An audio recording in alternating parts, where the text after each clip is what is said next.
falar um pouquinho, ou discernir, da importância de Santo Agostinho na codificação.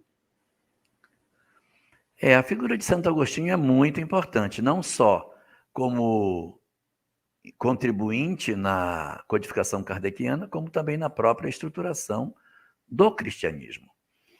Ele, que segundo a biografia, né, de Santo Agostinho enquanto Santo Agostinho, teria sido um homem muito torto, com uma série de imperfeições morais, e sua mãe, chamada Santa Mônica, orava muito para que o filho se transformasse.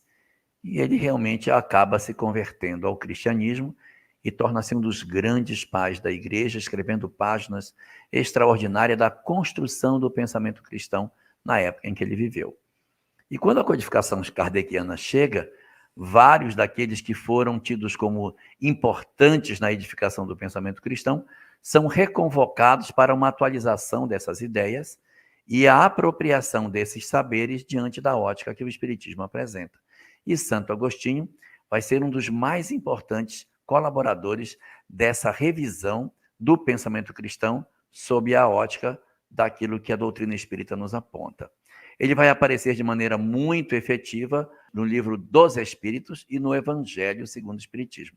São as duas obras em que ele se dá mais frequente. Assina o Prolegômenos e a conclusão de O Livro dos Espíritos é assinada por ele. É Santo Agostinho, ele responde à questão 1009 antes, Santo Agostinho, e depois, na conclusão do Livro dos Espíritos, ele vai fazer o texto final, deixando pérolas assim extraordinárias. Inclusive aquela frase que os bons espíritos não estimulam o ódio entre os partidos, que tem muito a ver com o nosso momento atual presente no campo político, é uma frase atribuída ali no livro para uma comunicação dada por Santo Agostinho.